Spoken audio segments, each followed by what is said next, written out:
Welcome to another amazing episode of Raising Private Money.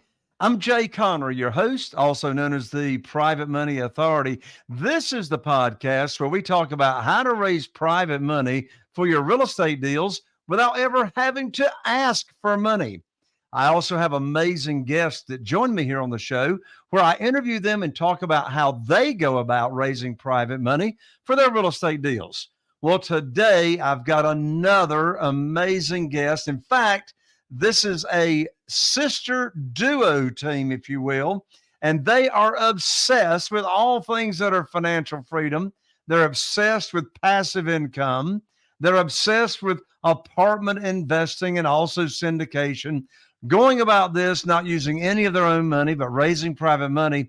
And listen to this. They turned a $2,000 bank account into a 9-figure empire, and they're going to share with you exactly how they've done it. Now, background on them, back in 2010, they were actually really successful fashion manufacturers, and they were really doing really well, in fact. But then in 2017, something happened, right? Their biggest client that was buying their merchandise announced they were closing every one of their stores. And just like that overnight, their income dried up completely. Well, they had no backup plan. Like me, I had all my eggs in one basket before I learned about private money. And it was in that pivotal moment they realized that their sense of security actually was an illusion at that time. They were trading time for money. And without any demand, their business became obsolete overnight. Well, they had to act fast. This was their pivotal point. They immersed themselves in this whole new world about apartment syndication to actually free themselves from the daily grind and to give them stability, reliability, and scalability in their next venture. What they're doing now allows them unlimited freedom to travel and explore their dreams and live the life that they want to be living. I know you want to hear from this dynamic duo in just a moment. You're going to meet the Kitti sisters, Palmy and Nancy Kitti, right after this. If you're a real estate investor and are wondering how to raise and leverage private money to make more profit on every deal, then you're in the right place. On Raising Private Money, we'll speak with new and seasoned investors to dissect their deals and extract the best tips and strategies to help you get the money, because the money comes first. Now here's your host, Jay Conner. The Kitti sisters, oh my lands, Palmy and Nancy, welcome to the show. I'm so excited to have you. Well, thanks so much, Dave. We're really excited to be here. Yep. I think I can tell. I mean, you all are like bubbling with excitement. So just in case you missed her names, this is Palmy and Nancy Kitti. They actually are sisters, and they have raised over $130 million, over $130 million in funding for their deals and their transactions. And we want to dissect that. Now, first of all, your all's background, you all are first generation immigrants, right? Here to the United States? Yep. Where did you all move from and how did that come about? We're Thai, so we're from Thailand originally. So our parents moved here first, wanted to really just live that American dream. And so they came and then they said like, hey, once they started establishing some footings, they said like, hey, let's bring us over. And then here we are. Well, I know part of your background story is you watched your parents just work hard. What was the motivation for you two sisters to go out on your own and become entrepreneurs? Where did that come from? I think we were raised to become entrepreneurs because our parents are entrepreneurs. But the difference is we understand that, hey, if we continue to trade a lot of our time for a little money, it's not sustainable. And we see that with our parents where, they sacrifice so much, like, the time that they have with us so that they can be our provider. But at the end, if they don't learn how to grow their income in addition to that active income and grow like passive income, or even learn how to use other people's money to grow their income, they will have to work until they die. But obviously the happy ending is that they didn't have to do that, right? They have us. So the other thing that we saw differently, the reason why we wanted to do our own thing was because we realized that while they were successful business owners in their own right, not having, the English background, coming to a brand new country, I think what they've accomplished is really amazing. The problem with the way they were doing things was that it was all eggs in one basket. And the other part is like, it was all based on their efforts. The minute that they couldn't do it, or their client shifted, similar to our story at the beginning, is that's it, right? And the other problem is like Nan said, they were spending so much time in the business that they didn't have time for us. All the time we kept hearing the phrase like, I don't have time, I don't have time, I don't have time for this, for that, for anything. To go to our basketball games, to go to like attend school functions. None of those were part of our childhood. And that also caused like, we don't have as close a connection with them as we wish we would, because all the years that they were giving us the life that they thought, they were not participants in that life. It sounds to me like your experience in growing up with your parents, work. I don't have time to do this with you. I don't have time to do that with you. It sounds like that motivated you to create a different experience, right? Definitely. Yeah. And that's because we know that this story isn't unique to us, that a lot of people experience the same kind of problem, because their parents felt like, first and foremost, when you come to a new country, the reason they chose to come because they want to provide a better life for their family. And so that was their main focus. Anything else was just luxury that we couldn't have. So we actually thought that we were doing the right thing when we were in the fashion business, but we actually ended up falling into that same trap because we didn't have ability to separate our income from time. Mm-hmm. And so, like you said at the beginning, so eloquently, like it just went like, we lost it all. So you started as entrepreneurs in the fashion industry. So I want to hear the story. How in the world did you get into the fashion industry? And when you lost your business overnight because you had all of your eggs in one basket, one primary buyer, how in the world did you migrate from fashion to real estate? Take us back to that. Yeah, I know a lot of people can't imagine too, like how like two girls who has no real estate background and start doing real estate, right? But Paul, you want to take this? I mean, basically, it was in the back of our minds, we thought like real estate is something that we keep hearing like rich people do. When you have money, you go buy real estate. But our parents were very against it. Like when we first even mentioned like a single family rental, like when we were doing fashion, they would say, why are you going to buy a rental property when you cash for like $300? Wouldn't it make more sense to go do a business that will produce way more income? And that was our original mindset. We thought like, okay, when you invest in real estate, it's really, really for the long run where you're not really making money. And so like, how did we get into real estate? How did we even get into fashion? So basically, it was sort of like the family line of business, and we were introduced to a buyer, and she asked us to produce something that we actually didn't know how at the time. So we kind of fell into the business because our parents are already in fashion, but real estate is a career that we decide that this is where we want to go. So how did we decide on real estate? Because we feel that fashion is fast pace and is always ever changing. Like one day you're in and the next day you're out. So we're thinking of like, hey, we're looking for a career path where we can have longevity and no outsourcing, and something that, hey, it cannot be outsourced. And COVID-19 kind of have taught us that we're in the right field because the world was ordered to stay at home, right? They didn't order to like, hey, go stay at a hotel or resort or somewhere else. So for us, we're like, okay, so real estate is the real deal. Yeah.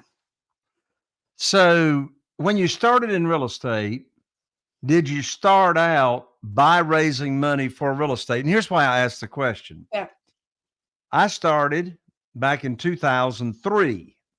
I'm not sure you all were born in 2003, but anyway, I started in 2003 investing in single family houses here in Eastern North Carolina. My first 6 years, I relied on the local bank to fund my deals. And then in 2009, everything fell apart. I lost my lines of credit at the bank. I had to find a better and quicker way to fund my deals, hence private money. And that's when I started raising private money. And I've used private money ever since 2009 to fund my real estate deals. So, how about you all? You all are in apartments, syndications, raising money for apartments. Did you start out in apartments? Did you start out raising money for apartment deals? How did you get started in real estate? And did private money play a part in it in the very beginning? Yes, so great question, Jay. So basically, when we had to shut down our fashion career, we kind of think among ourselves, like, what's our next move? And then we somehow stumbled on like a conference about real estate, and that's how we kind of got into real estate. But it wasn't always apartment. It started off as single family flipping.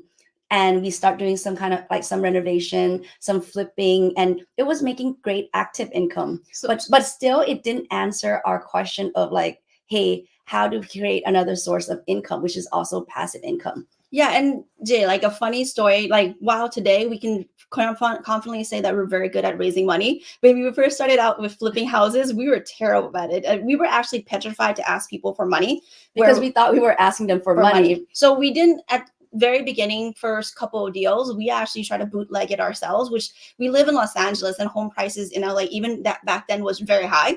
So almost $1 million.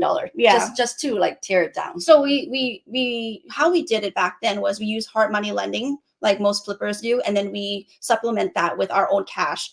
But we also realized that wasn't scalable. So that was our first hint, like we're not doing this correctly because there's only a limited amount of homes we can buy if that was our mode. But at the same time, we were still really afraid of raising money. It was a very, we didn't have rich friends or rich family members that we can go to and say like, hey, aunt, like, can you want to put in $500,000 into even that single family flip? So that was it was something that was an eye opener that we knew we had to develop that skill, but it was just also at the same time very foreign to us. So that's how we got started in real estate as active. Making income from this was flipping houses. We did about 9 houses in a couple years. Yeah, along the way, like we got introduced into multifamily because there are people who are now like us, apartment syndicator, who's like, hey, I have this opportunity. Would you like to become like our passive investor? Mm-hmm. And we're like, okay, tell us more. And then all the benefit outweigh all like any questions we have about it. And then when we first invest in our first deal, we got this huge tax saving benefit, and we're like, oh my god, this is real. This is something where I can just file it and like it offset my income, right? It's like our income. So we're like, okay, we want more. Yeah, so that's like our first little bit of like, even for ourselves to be like, oh, someone else uses our money to invest in large apartments. I love it. So what are some really, really important lessons you've learned when you started raising private money that you don't do it that way anymore? It's like, I shouldn't do that. So in other words, what are some of the common mistakes that you see real estate investors when they're brand new to raising private money? What are those mistakes? What are the lessons learned, and how should they go about it? Yeah, I think the first thing that we learn ourselves is you have to have the right mindset. That what we said earlier, we used to think that we were asking people for money. In fact, if you have an opportunity, an investment opportunity that actually will make them a lot of money passively, you're never asking them for money. In fact, you're giving them an opportunity that they otherwise wouldn't have so that they can actually earn money while they're doing their work, doing their business, living their life. Or their money is just sitting idle at the bank, not making, that high of interest. Right. So that was the first lesson that we learned. Is like, number one, we're never begging, we're never asking, we're giving them an opportunity. That mindset shift was the biggest thing for us.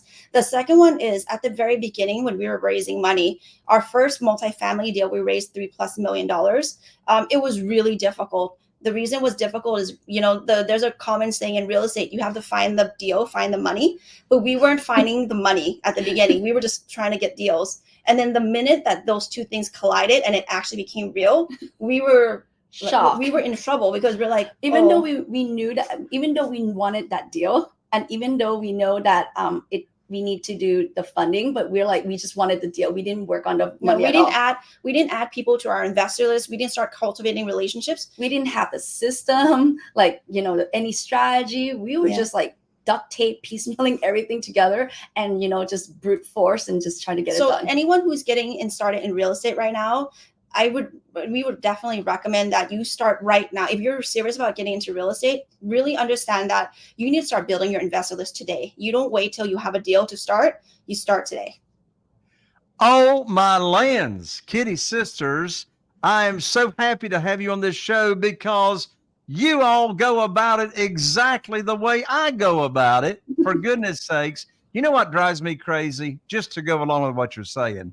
This drives me stupid crazy. I know y'all have heard it. I know y'all have heard it 100 times plus. I'm getting ready to say it. You already know what I'm getting ready to say. And it drives me crazy. These gurus that get on stage in the platform and they'll say, oh, just get the deal under contract. The money will show up. And I want to go, where is the money going to show up? Is it just going to rain out of clouds? I know you all can relate to this. Desperation has got a smell to it. Desperation has got a smell to it. The worst time in the world to be raising private money and capital is when you need it for a deal, right? I mean, I just don't want to go putting a deal under contract, whether it's an apartment, a single family house, it don't matter. And I don't have a clue where the money's coming from. And that's that. And you all are like maybe one of two other guests I've had out of over 600 guests that have got the same philosophy that I do. And that is, this is not about asking, begging, chasing, selling, persuading. It's all about leading with a servant's heart. Carol Joy, my wife, and I, we've got 47 private lenders right now, 47 individuals that are funding our deals, loaning us money on our deals. And you know what? Not one of them had ever heard of private money. They've never heard of self-directed IRAs and how they can actually use their retirement funds. Over half of them are using their retirement funds that they can transfer over to a self-directed IRA company and then invest with us, and their returns are tax deferred or tax free. And so I am so happy to have you on the show because, you said it already. People ask me all the time, Jay, how do you get started? How do I get started in raising private money?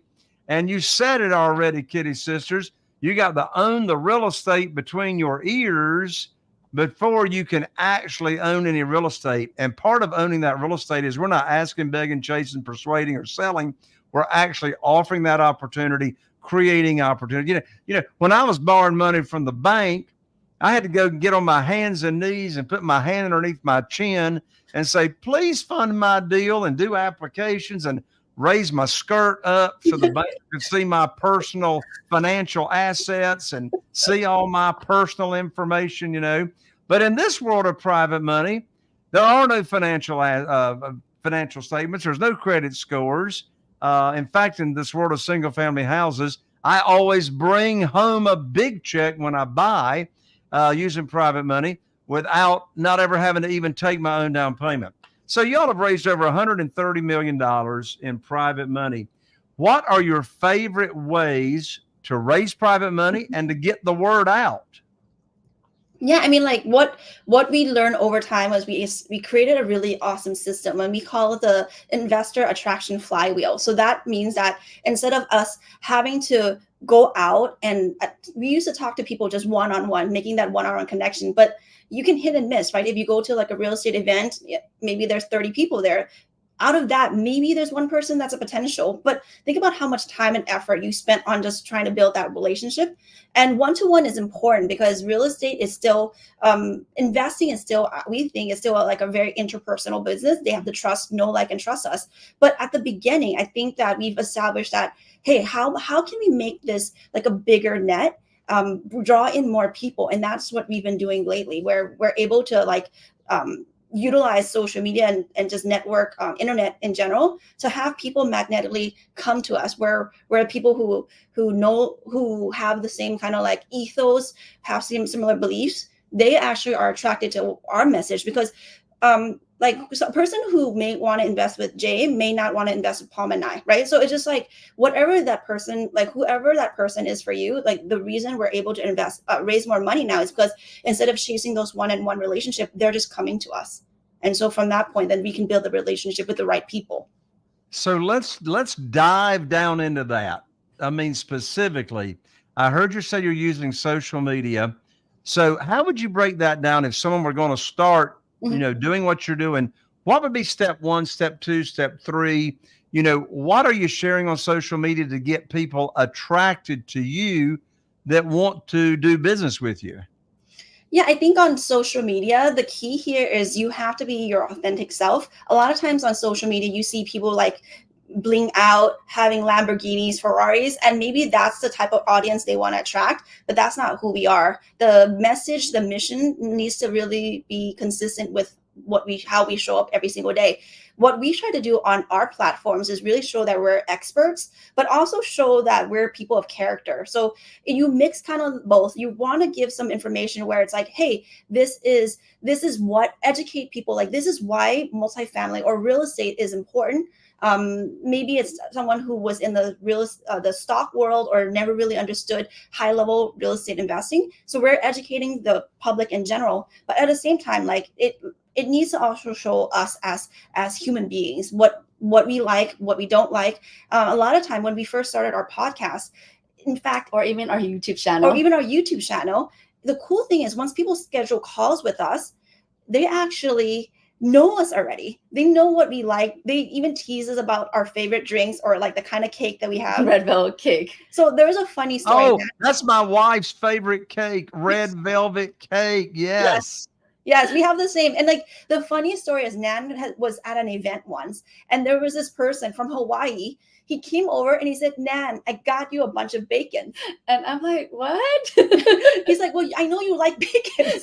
Here's your snacks. And so it's hilarious. But like those kind of moments, not just business talk, allow people to really like feel like they can connect with you. Yeah, so you have to learn how to find your voice, and then you're gonna learn how to build your tribe. And then by serving your tribe, you'll be able to help them even more, right? Like instead of just like helping them just like mentally or psychologically, you can actually help change their financial future life with their family. Yeah, and like the tip to like how to do social media, Gary Vaynerchuk had a book a long time ago. I think it's called Jab, Jab, Punch.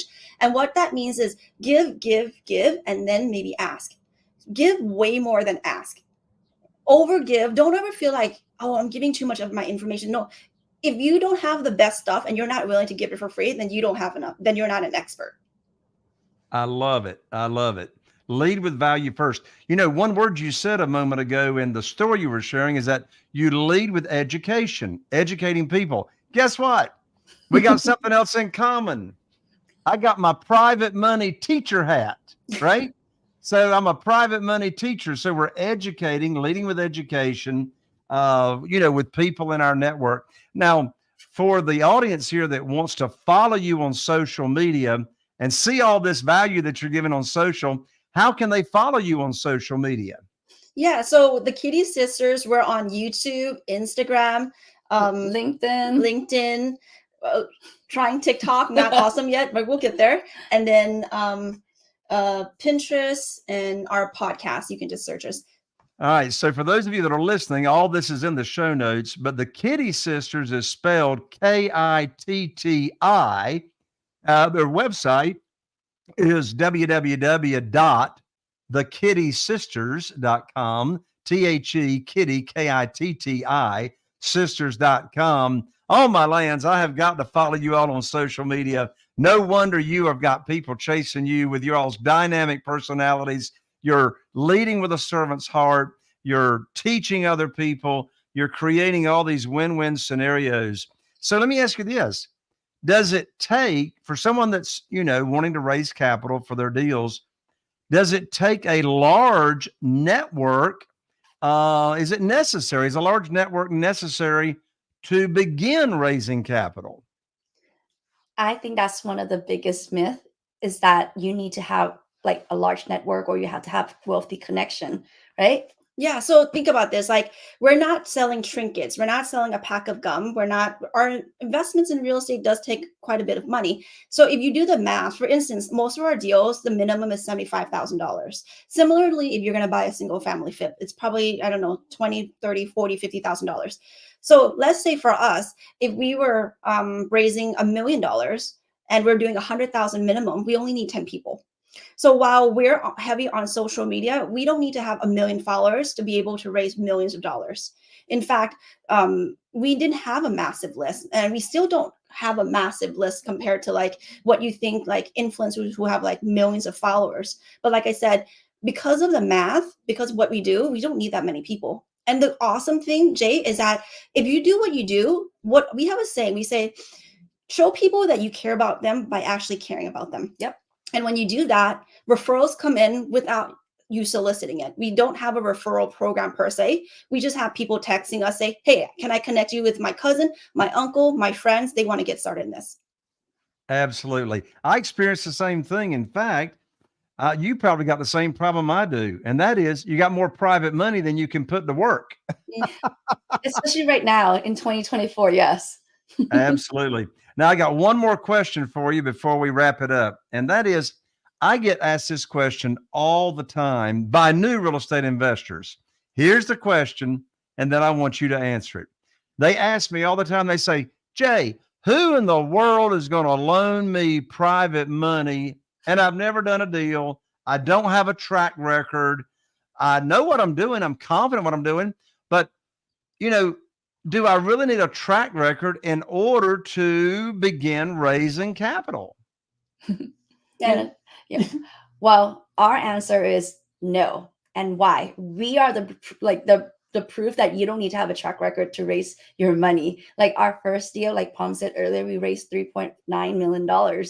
And of course, like we didn't have like years of experience of apartment investing. But what we say is like, hey, even though we're new, but our team aren't new, right? Like our team is like our attorneys aren't new, our property manager aren't new, construction, lenders, lawyers. So real estate is a really team sport. We can never do this by ourselves. Yep. And so we don't want to be the smartest or the best at anything in any given room in real estate. What we want is we want to hire or partner up with people who are better than us, who are expert, who have decades of experience. And so we may be new, but they're not new. And we just lean onto their track record and their experience and say, hey, this is the business plan. We have a deal. This is a business plan. And these are the people who will be executing on a daily basis, which is our property management team who have like 10,000 door under their belt. And this is their track record. And the other thing that I want to emphasize for everyone is like, don't discount what you're already doing right now. You may be a business owner today. Maybe you are working for another person or have a job, but those skills are all transferable. Organization, communication, understanding business plan, projecting things out. Those skills are all transferable to real estate. And so you have to give yourself that grace and credit for whatever you are already doing successfully right now, and just know like, and be able to articulate that to the potential investors. I'm new to real estate, but I'm not new, right? I wasn't born yesterday. I absolutely know how to do this. We ran two successful multi-million-dollar businesses before we got into apartments. And we are just smart enough to bring a whole bunch of people that will help. Even smarter than us. They're experts in every little part of our business. So what we like to say is whatever you're missing in your ability, we always leverage. You have to learn how to leverage. Yeah. If you are listening to this podcast, there is a writer downer, particularly if you're brand new, quote unquote, the answer to the question, who's going to loan me private money if I'm brand new and I don't have a record? There's your answer directly from the Kitti sisters. I may be new, but my team has got decades and decades of experience, and I work with the best professionals in the industry. Kitti sisters, Nan, Pam, oh my lands, what an amazing, amazing interview here. Be sure and give out right now how people can connect with you, stay connected with you. I know you gave out your social media. Any other contact information that you like to share?